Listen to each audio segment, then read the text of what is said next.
just feel sad that I live in a place that this horrible display of profits over people, to me it just really comes down to a lack of caring. And it's just sad to see what's behind me and to think that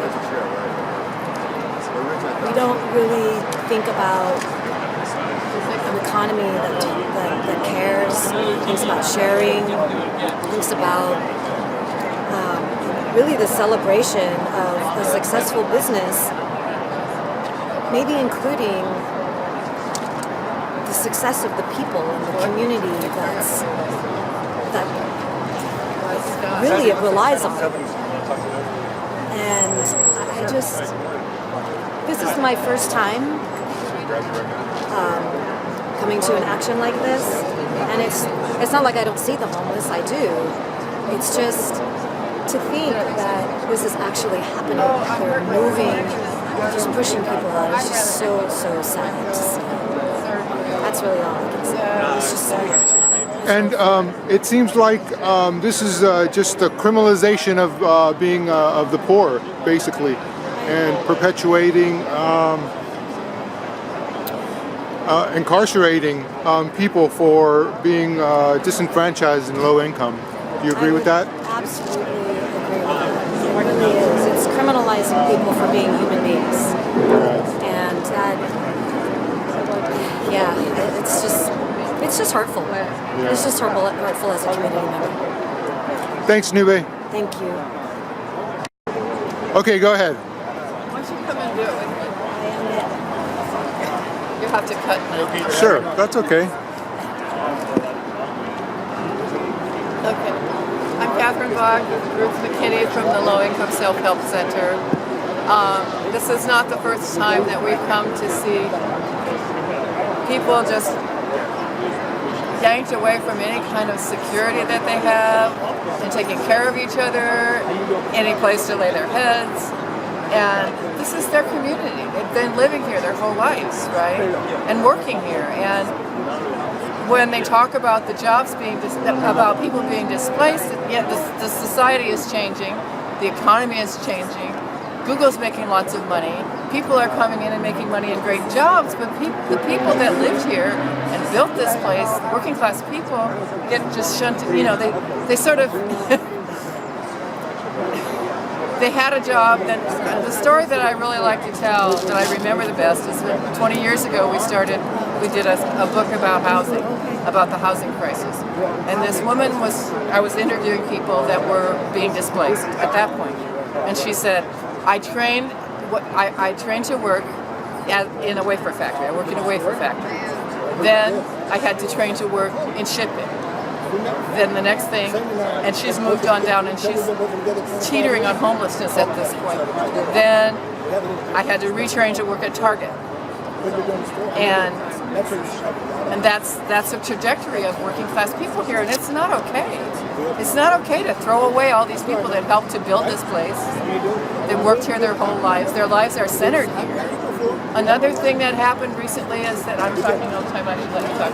Another thing that happened is we went to a discussion about this. And people, they see what's happening in the moment, but they don't see where it came from, and what's causing it, and that we as a society should be doing something about it. It's we should all be pitching in and doing something about it. Right. And it's just heartbreaking.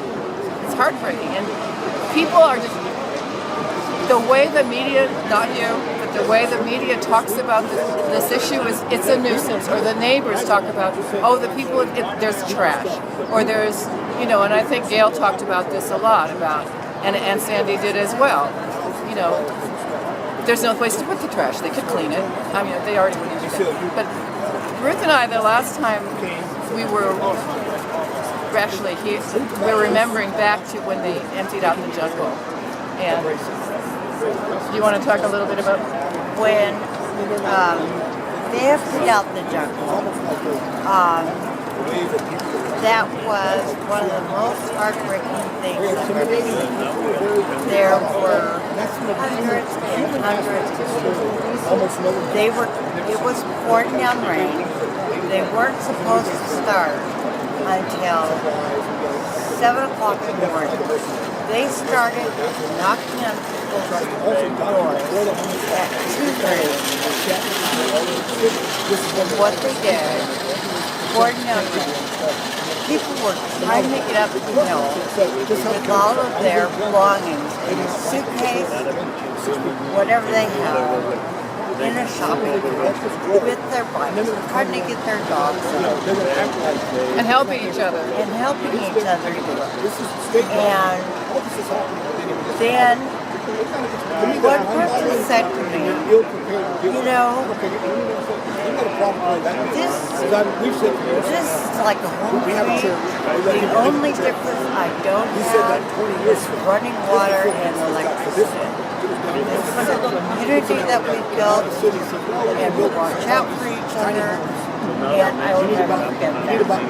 Before people even were able to get all of their stuff off the mountain, the dump trucks arrived.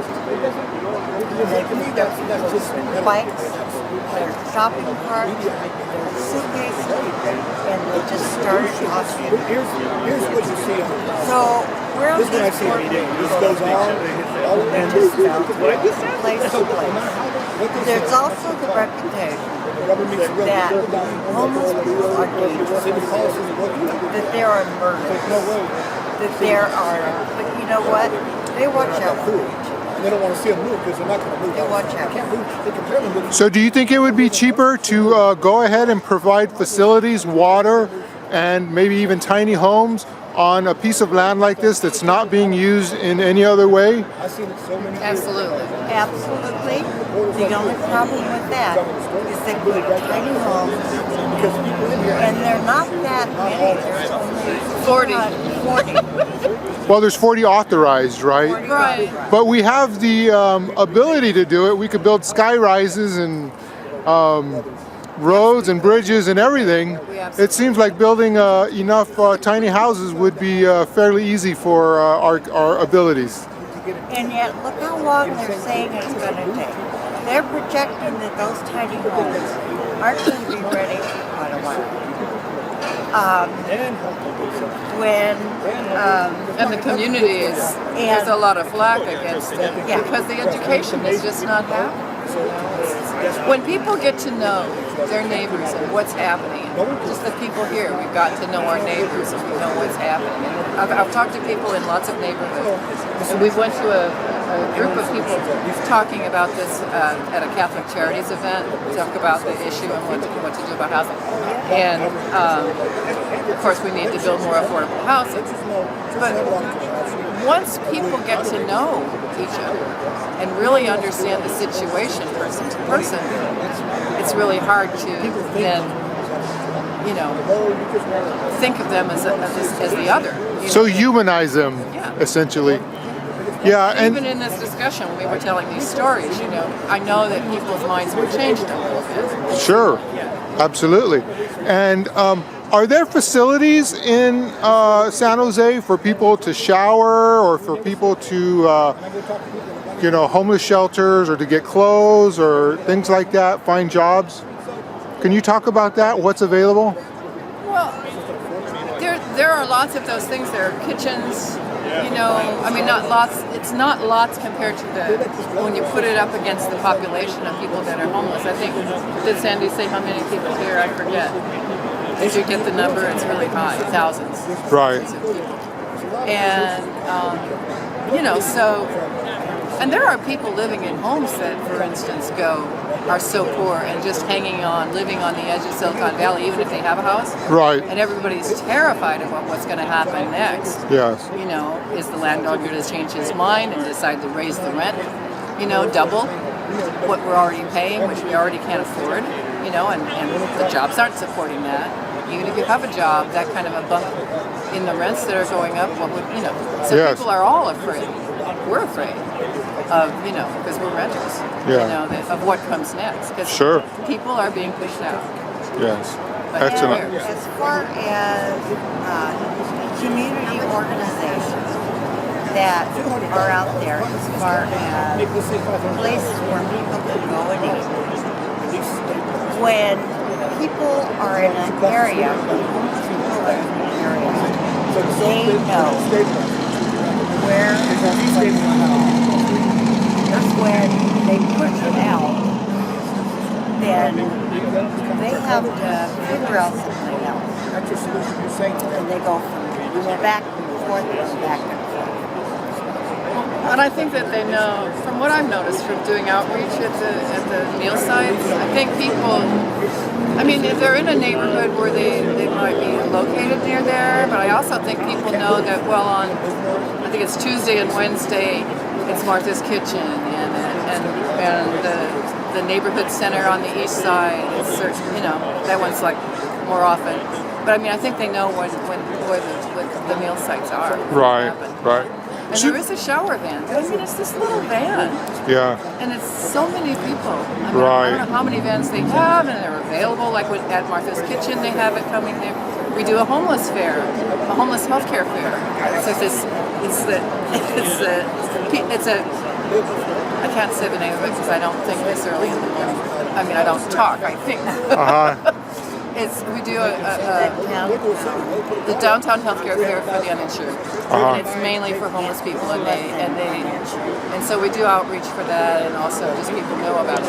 And it's a health issue too, obviously. Absolutely. It's a health issue, and if you can't have a steady home, you know, a steady doctor or a home. And again, we don't have the clinics are doing as the best they can, but it's another issue where services just we aren't as a society we aren't taking care of each other. And healthcare is one of the most obvious things. Sure. Next to this. Right. And so it's hard for people to stay healthy too. So what do you think is the solution? Solution. Move together? Yeah. So I get you both in the camera. Yeah. I think the solution is to build more housing. You know, in England, just recently, the Labour leader there, the Prime Minister, I think he's the Prime Minister, announced that they're going to take 800,000 units of housing. whatever they're doing. What they're doing is they're taking private property, they're turning it into public property, and they're going to build housing for 800,000 units. So that's how they're going to be doing it. Gotcha. And here, I mean, we're doing nothing. We're doing nothing. Right. And it needs to be something on that scale. Yes. I mean, this is great. All the things that happen, everything that happens is great. But it's wasting resources. And we're nonprofits, and we know that funding and how you get funding has a lot to do with the kind of help that people get. Right. And it's not a systemic fix. Sure. Like they're doing there. Right. That's what we need. Okay, well, thank you We for need a talking to labor government. Yeah. Right? Sometime back, there was somebody at the Santa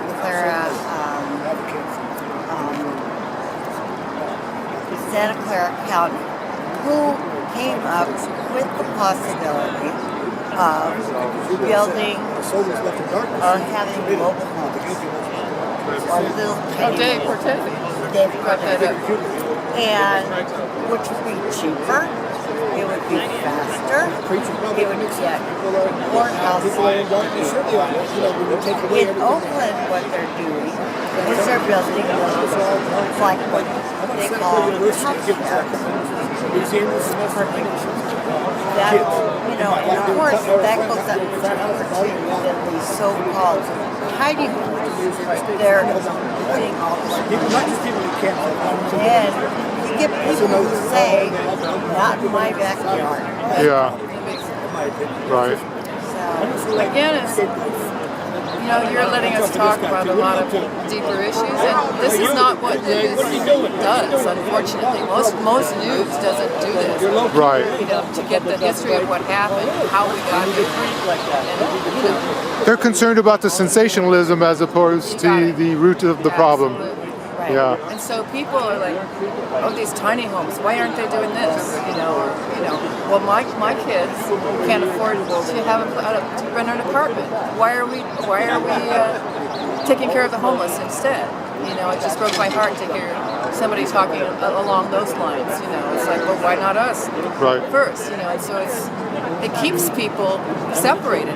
Also, it keeps us from having any political power too. You know. It reminds me, somebody told me that all the issues are connected, so that schooling, the cost of schooling, Absolutely. you know, healthcare, like you said, and homelessness, that we need all of these basic human needs. The fight for water, clean water, is happening all over the place. Yes. They're all related, and this is what brings us to this condition. Absolutely.